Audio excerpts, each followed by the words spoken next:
कल आपने density of electron states के बारे में बताया था। उसके आगे हम ले रहे हैं LX LY LZ भुजाओं वाले, जिसका कि आयताकार षटफलक ले रहे हैं, जिसका आयतन LX LY LZ है, में सीमा बंधनों के कारण मुक्त इलेक्ट्रॉन की तरंग दैर्ध्य होती है x दिशा में LX अपॉन N1, y दिशा में LY अपॉन N2, z दिशा में LZ अपॉन N3, जहाँ N1 N2 N3 धनात्मक पूर्णांक है। तो हम वेव प्रोपगेशन वेक्टर लिखेंगे x दिशा में कि x इजिकल टू 2π/λ और लैम्डा की वैल्यू यहाँ रखेंगे तो 2πN1 अपॉन LX। इसी तरह से ky 2πN2 upon LY, KL z 2πN3 upon LZ। N1 N2 N3 के मान में इकाई वृद्धि करने पर kx ky kz के मानों में भी वृद्धि होती है। तो kx के मान में वृद्धि डेल्टा kx, ky के मान में वृद्धि डेल्टा ky, kz के मान में वृद्धि डेल्टा kz है। तो हम इन तीनों का प्रोडक्ट क्या लेंगे, डेल्टा के x की जगह लिखेंगे 2π/LX, 2π/LY, 2π/LZ। तो ये हो जाएगा वृद्धि 8π³ अपॉन LX LY LZ, और LX LY LZ को हम आयतन लिखेंगे। तो ये वेव समिष्ट में, तरंग समिष्ट में जो आयतन होगा 8π³ अपॉन V। के समिष्ट में ये आयतन एकल क्वांटम अवस्था के संगत होता है।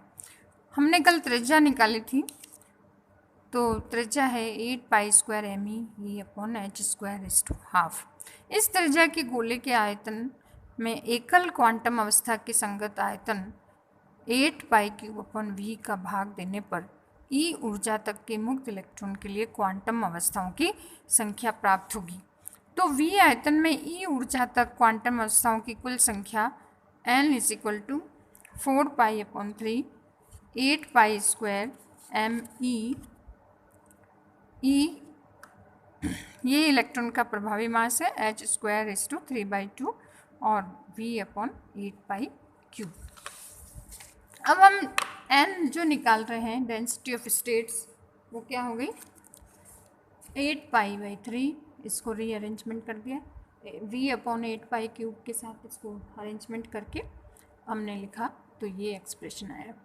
इन सभी समीकरण के अवकलन से E तथा E + ΔE ऊर्जा के मध्य एकांक आयतन में इलेक्ट्रॉन अवस्थाओं की कुल संख्या हो गई dn। तो ये इसको डिफ्रेंशिएट किया, ये dn हो गया। तो डेंसिटी ऑफ स्टेट हो गया dn एकांक ऊर्जा के लिए dn/dE = ये हमारा एक्सप्रेशन हो गया 2me⁻³ 1/2e⁻²n। n0 क्या हुआ, हर संभव ऊर्जा परास में इलेक्ट्रॉन घनत्व n0 का मान हो गया। इसका हो गया आपका लेवल EC से infinity FE_NE_DE। Lower energy state हो गई EC और हायर एनर्जी स्टेट इन्फिनिटी, क्योंकि हमारा जो कंडक्शन लेवल है जहाँ आपके इलेक्ट्रॉन्स मौजूद हैं वो EC से शुरू हो रहा है और इन्फिनिटी तक जा रहा है। तो n0 बराबर हो गया ये एक्सप्रेशन, इसमें NE और DE की मान रखती है, तो हमारा ये एक्सप्रेशन आ गया। इसमें आप NE की जगह वैल्यू रखेंगे तो ये जाएगा 1/1 + E - EF/kT, और ये एक्सप्रेशन आपके पास है। तो चालन बैंड का न्यूनतम स्तर EC पर होता है, इससे कम ऊर्जा वाले स्तर वर्जित ऊर्जा अंतराल में स्थित होते हैं। अतः e⁻² के स्थान पर हम क्या लिख सकते हैं, E - EC⁻²। तो E - EF is very greater than kT, क्योंकि आपका जो मान है ये बहुत ज़्यादा है kT से, जिससे कि E⁻EF/kT बहुत ज़्यादा होगा। मतलब ये आपका जो डिनोमिनेटर है उसमें ये मान ज़्यादा होने के कारण हम एक को नेग्लेक्ट कर देंगे और फिर इसी समाकलन को हम वापस लिखते हैं। तो हमारे पास एक्सप्रेशन देखिए आप, ये होगा और बाकी टर्म ये है, पर यहाँ 1 + e⁻² की जगह हम लिखेंगे E⁻E⁻f/kT।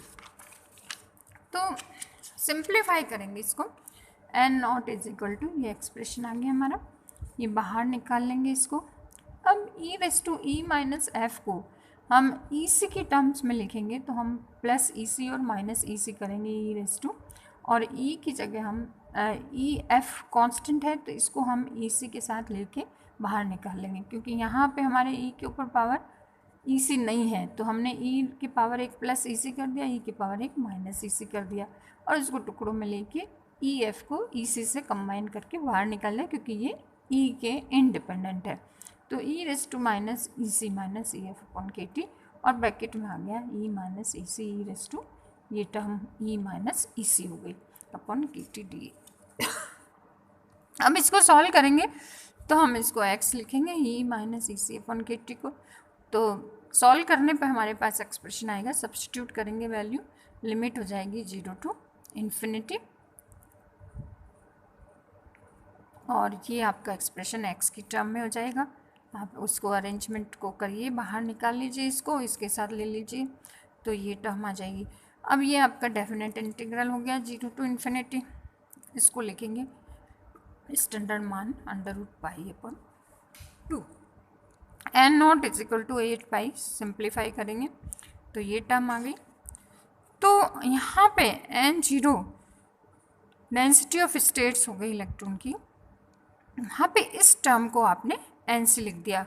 कंडक्शन बैंड में संयोजकता बैंड की उच्चतम सीमा EV की किसी अवस्था में इलेक्ट्रॉन होने की प्रायिकता अगर FV हो तो न होने की प्रायिकता अर्थात होल होने की प्रायिकता 1 माइनस FV होगी। अतः कुल होल घनत्व P नोट का मान होगा, जैसे हमने इलेक्ट्रॉन के लिए लिखा वैसे होल के लिए लिख दिया आपने।